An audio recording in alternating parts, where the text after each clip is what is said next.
Bonjour tout le monde. Je ne sais pas dans quelle ambiance je vais vous trouver, vu l'ambiance générale, bien sûr. En tout cas, j'espère que vous allez au mieux.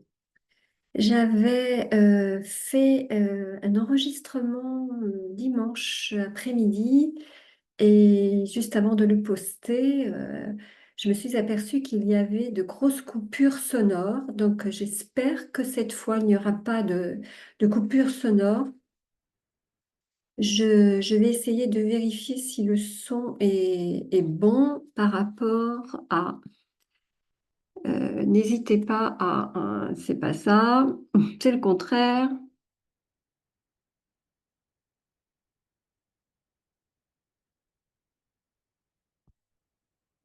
Mhm. Voilà. Normalement, là, il est à fond chez moi. N'oubliez pas de le régler chez vous. En tout cas, je vais essayer de faire au mieux. Voilà. Alors, il n'y a pas eu de préparatif particulier. Par rapport à ce qui va nous rassembler aujourd'hui, donc pas un thème particulier, puisque même si nous traversons euh, une pleine lune, peut-être que j'affectionne un petit peu plus que les autres dans l'année, puisque elle a donné lieu il y a un an à une visite très particulière qui a ouvert aussi des dimensions un petit peu inattendues chez moi, en conscience, avec la pleine lune du Loup, vous le savez, puisque c'est la pleine lune donc du 13 janvier cette année. Et comme je vous le rappelle, son apogée est entre le 13 et le 14. Et pour, si on veut être très exact, 23h26 ou 25, quelque chose comme ça. Mais l'influence lunaire, qui est dans le signe du cancer, mais je ne vais pas vous faire un discours là-dessus, ni même un ressenti.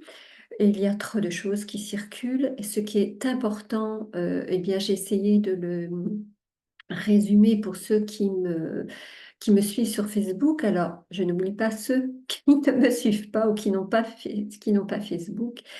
Mais en fait, pour faire une synthèse très, très brève, eh bien, il s'agit tout simplement de rester toujours très centré sur le côté intuitif, créatif et de notre recentrage aussi, qui nous permet, avec ce signe profond qu'est le cancer, qui est aussi relié à tout le foyer, la famille, les relations, qui peuvent être très complexes, hein, nous le savons, puisque ça donne lieu quelquefois à énormément encore de tensions, puisque nous sommes en train toujours de nettoyer, d'élaguer, et d'approfondir. N'oublions pas cela, euh, ce que nous sommes et qui est l'autre par rapport à nous, et qui n'est pas le miroir forcément, mais un révélateur quand même de certaines dimensions, de certains endroits, on va dire, de l'être qui a du mal à, à s'harmoniser, qui a du mal à s'accepter par ignorance la plupart du temps, hein, et non pas toujours par déni. Et vous allez voir que cela, par contre, va être une réflexion de plus en plus profonde. Et cette introspection n'est pas faite pour vous intimider ou pour jeter encore une fois le flou ou la zizanie. Au contraire, c'est quelque chose de beaucoup plus simple qu'il n'y paraît, parce qu'il nous demande simplement encore de se poser, de prendre ce temps pour soi, de s'offrir ce cadeau, de prendre soin de soi. Et prendre soin de soi, c'est déjà mieux se connaître, mieux s'estimer, hein. Voilà, prendre soin, c'est vraiment un accompagnement que déjà vous-même, vous pouvez manifester dès à présent. Et c'est pour ça que je n'ai pas préparé et qu'on ne m'a pas du tout donné l'élan de préparer quelque chose en priorité par rapport à tout cet ambiancement, parce qu'il est de plus en plus question d'agir dans l'instant et de ressentir l'instant, parce qu'on le sait, c'est ce qui nous permet d'être dans notre alignement et de reprendre confiance aussi dans ce qui anime euh, et va nous donner des signaux pour pouvoir œuvrer. Vous allez me dire, mais qu'est-ce que l'instant? Ça, c'est comme qu'est-ce que la vérité? À chacun la nôtre et il est bien sûr, on va dire, vivant, hein, que parce que nous émanons, en fait. Ce qui émane, ne l'oublions pas, un petit peu comme l'influence lunaire, c'est notre lumière intérieure qui va donner la tendance aussi dans toutes les manifestations extérieures de notre mission d'âme, que nous appelons aussi le chemin de vie. Et vous savez que bien souvent, lorsque je vous rencontre en privé, eh bien, cette question m'est souvent posée. Qu'est-ce que mon chemin d'âme? Est-ce que je suis bien dans ma mission de vie? Et on attend souvent de l'accompagnant, qui est le médium, entre autres, pour moi, puisque c'est mon outil de travail, eh bien, que je vous fournisse cet élément. Alors, on va être très clair, vous savez, c'est comme la canalisation, c'est comme les personnes qui demandent à être formées, soit par rapport à à une aptitude ou un don. On ne va pas faire d'étymologie, ni d'apologie, ni de définition sur tout ça cet après-midi, parce que ça va nous mener loin. Euh, mais en fait, en propre, cet élément qui se manifeste, parce que c'est un élément qui peut faire appel à tellement de facteurs et tellement de paramètres, que c'est uniquement à partir de cette connaissance que nous allons pouvoir explorer. Alors, effectivement, les êtres de lumière sont là pour aider, accompagner, donner un coup de pouce même quelquefois quand, quand c'est le moment, justement, quand c'est l'instant de le faire, hein. Euh, alors, sommes-nous toujours prêts à cela, malgré la demande, et sachons-nous bien faire la demande euh, dans l'instant qui nous semble être juste? C'est là où le raccordement et où, on va dire, l'antenne qu'est le médium à ce moment-là, eh bien, peut être non pas un centre d'aiguillage, mais pas loin quand même, pour qu'il n'y ait pas d'erreur à ce niveau-là. Mais on va vous amener à en prendre conscience par vous-même. Et si ça n'est pas révélé dans l'instant, eh bien, ça n'est pas que ça n'est pas visible ou qu'on ne veuille pas, c'est simplement parce que le moment n'est pas ajusté à votre demande. Mais en tout cas, ne mettez pas hors de votre portée cette estimation et cette évaluation que vous avez déjà dans votre âme et dans votre conscience.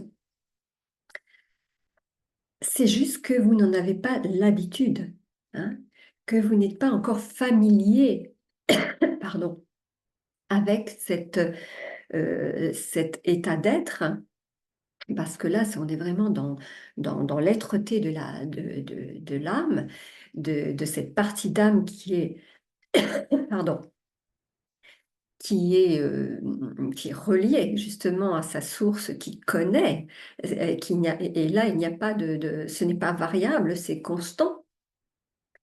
Et on sait bien que cela n'est pas soumis à nos humeurs et à notre psychologie, on va dire.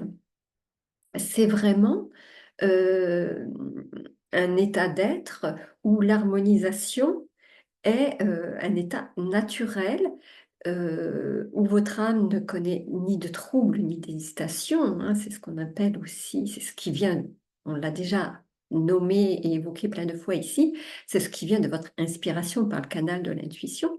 Donc vous voyez, c'est cet entraînement, hein, parce que ça demande de votre part un entraînement. Donc nous, on va dire qu'on est un petit peu plus entraîné pour le faire et qu'il y a en plus cette faculté de pouvoir l'étendre à quelqu'un d'autre que soi. Donc on n'est plus, nous, à ce moment-là, centré, on est même complètement neutre à ce niveau-là, de façon à pouvoir capter un petit peu votre fréquence à vous pour pouvoir vous amener à émettre par vous-même.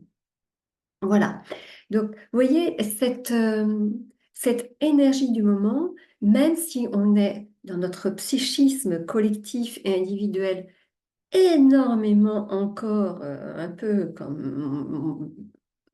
comme dans une machine à laver, hein, encore, eh bien, et ça va se poursuivre, hein. Je ne vous dis pas que ça va se calmer. Il y a une sorte aussi d'effondrement parfois. Il y a des symptômes multiples et notamment beaucoup d'entre vous qui dormaient mal, qui digérait mal. Tout cela, vous voyez, en fait partie, ou la sensation aussi d'être bloqué, arrêté, en tout cas perturbé fortement par et là ce ne sont pas des inconforts, c'est vraiment très concret dans la matérialité de tous les jours, surtout tout ce qui est ordre administratif. Euh, il y a beaucoup de retard, beaucoup de complications, beaucoup d'ingérence à bien des égards. Vous voyez, c'est quand même l'ambiance encore jusqu'au mois de février, hein, quand même. Oui, où là, il va vraiment y avoir très nettement un basculement. Cela ne veut pas dire que nous ne pouvons pas atteindre une certaine forme de sérénité pendant ce temps-là. Là aussi, ça nous demande l'exercice, la volonté, parce qu'il est vraiment question aussi toujours de notre participation, de notre engagement, donc de notre décision quand même là-dedans. Et c'est là où quelquefois on rencontre encore, et j'en fais partie, ne croyez pas non plus, peut-être sur d'autres choses que vous, mais euh, moi je ne me sens pas à part, hein, du tout par rapport à cela. C'est que, vous voyez, la rétribution face à des secousses comme on est en train encore de les vivre, elle est assez inimaginable. On ne sait pas dans cette onde un petit peu de choc que ça produit, extérieur ou intérieur, ce qui est demandé pour arriver à vivre des états sereins, donc clairs, parce qu'on ne peut pas avoir de clarté ni de clairvoyance si vraiment la sérénité et en tout cas on va dire la pause ne se fait pas au niveau psychique, au niveau mental, hein, pour que l'âme puisse se nourrir de ce dont elle a besoin, eh bien, pour faire cesser ces perturbations, c'est ce que je vous disais un petit peu en amont,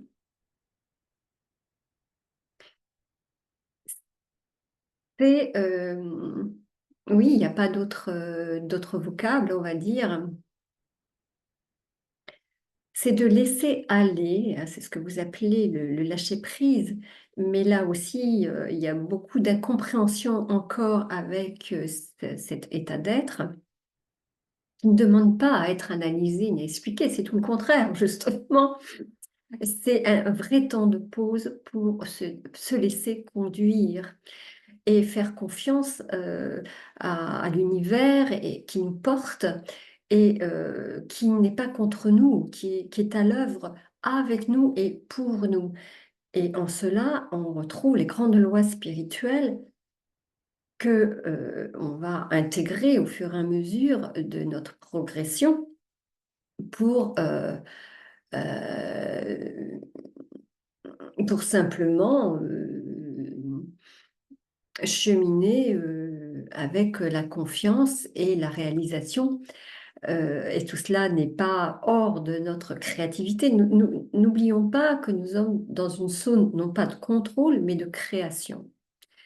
Et la partie, vous voyez, créative de notre être, eh bien, pour qu'elle soit vraiment révélatrice, donc qu'elle lève le voile, hein, voilà, et on n'est plus du tout dans le domaine du rêve, là, hein, on est vraiment dans le domaine de l'atteignable, hein, et quand on est à ce point nommé, hein, vraiment, parce que là, on désigne les choses, on distingue les choses avec une, une évidence même, tellement avec des probités qui ne sont plus du tout discutables. Voilà, c'est ce qu'on appelle aussi une intime conviction, quelque part.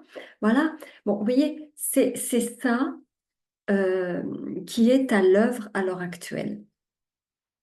Alors, vous allez me dire, est-ce qu'on est vraiment souverain dans cette histoire-là? Parce que vous entendez beaucoup aussi parler d'être dans sa pleine puissance, de retrouver sa souveraineté avec, alors sans mauvais jeu de mots, avec cette période de la galette des rois, hein, bon, symboliquement, hein, qui est aussi, qui est un petit peu en rapport aussi avec ça.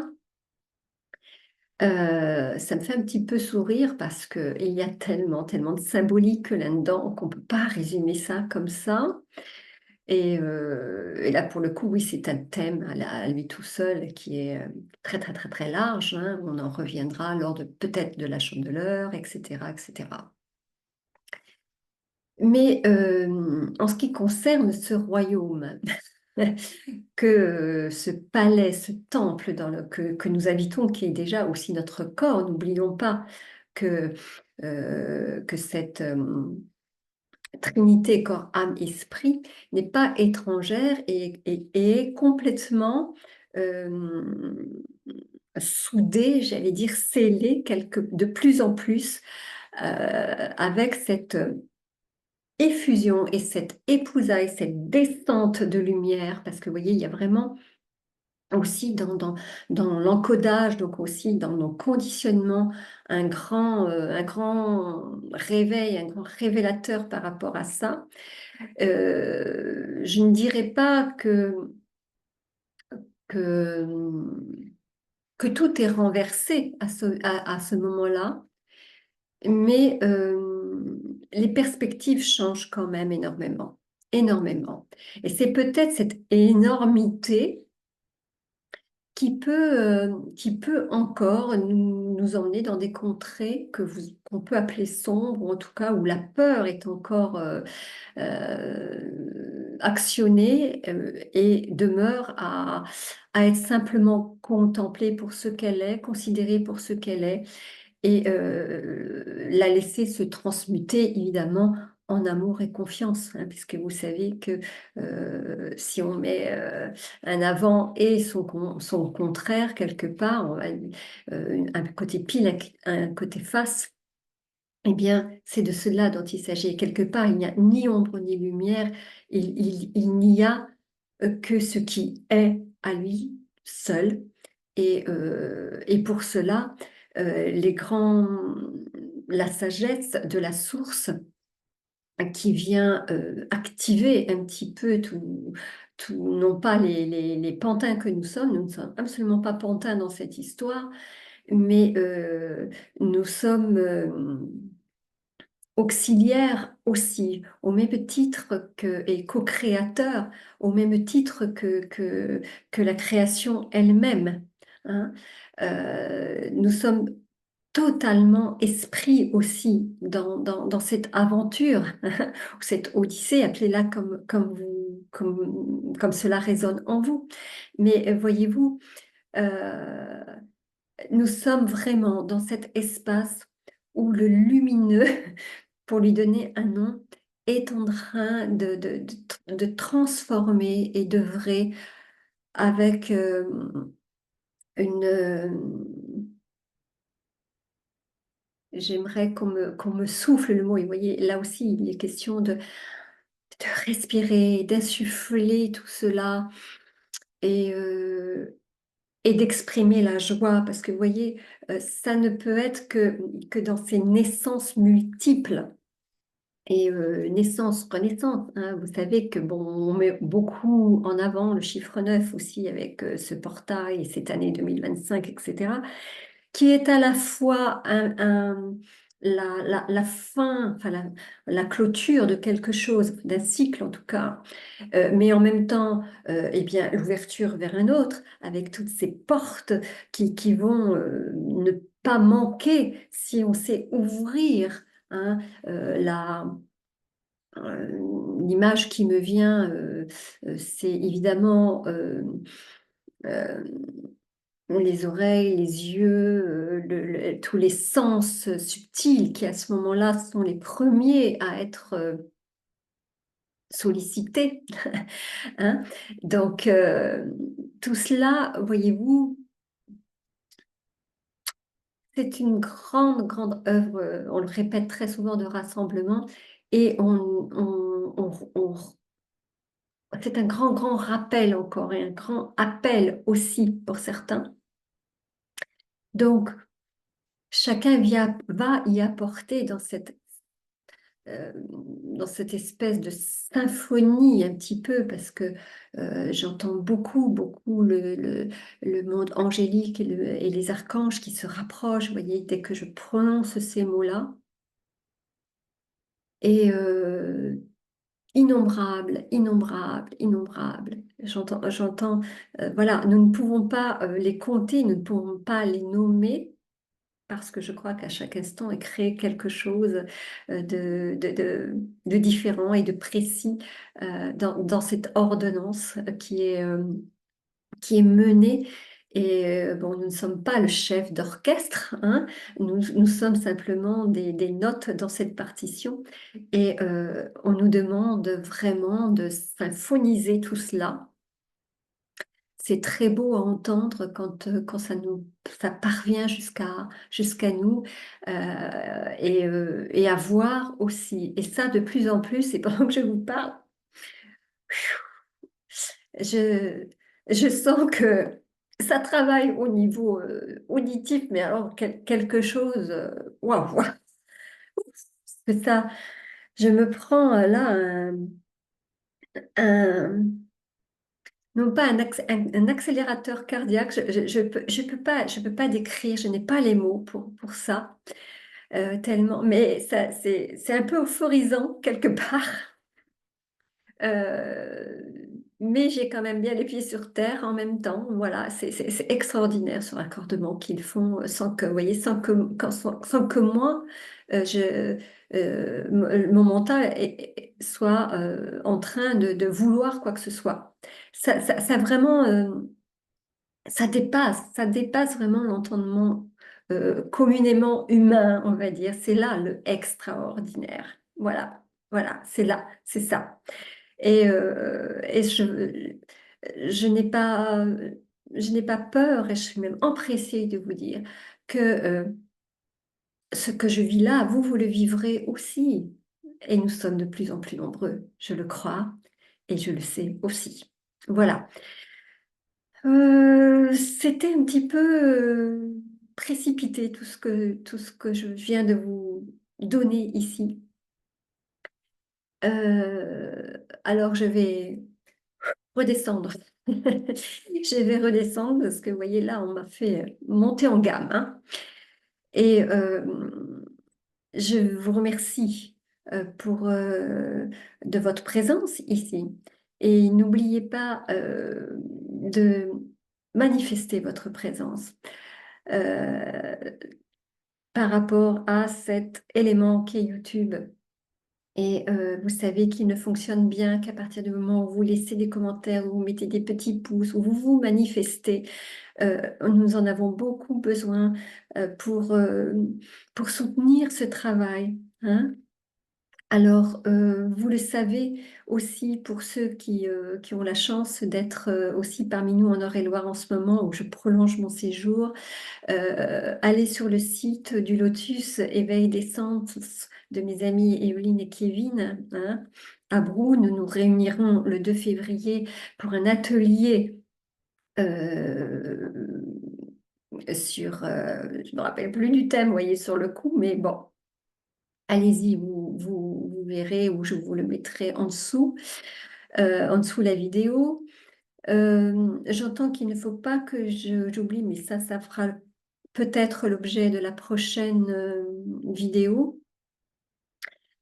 C'est une prière qui est en lien avec un saint avec lequel aussi j'ai de plus en plus de liens, qui est Saint François d'Assise, qui est une prière de frère François par rapport à ce qui se passe aussi dans le monde actuellement pour la nature. Hein. Et Dieu sait, eh ben, vous le savez, on ne va pas non plus s'étaler ici, mais ayez une pensée et une prière pour ce qui se passe dans le monde au niveau de toutes ces manifestations de la nature. Alors, bon, Mayotte, bien sûr, Madagascar aussi, Los Angeles aussi, pour les humains et toutes les espèces qui sont aussi touchées dans ces endroits-là. euh, Envoyez une belle pensée pour eux. Et là aussi, sur Facebook, j'ai posté quelque chose pour cela. Mais bon, là, je le partage avec vous, mais je sais bien que vous n'avez pas besoin de moi pour vous le rappeler. Je connais votre bon cœur et je m'unis, voilà, à vos prières aussi pour cela, euh, pour que tout se passe au mieux et que la fraternité aussi se poursuive, voilà, de toute nature et dans toutes les œuvres du monde à l'heure actuelle. Nous en avons et elle en a besoin. L'âme de la terre souffre, nous l'oublions pas. Et euh, nous ne pouvons pas coexister sans cette réparation, sans ce soin aussi. Alors, participons et en conscience aussi de plus en plus. Voilà, je vais finir quand même.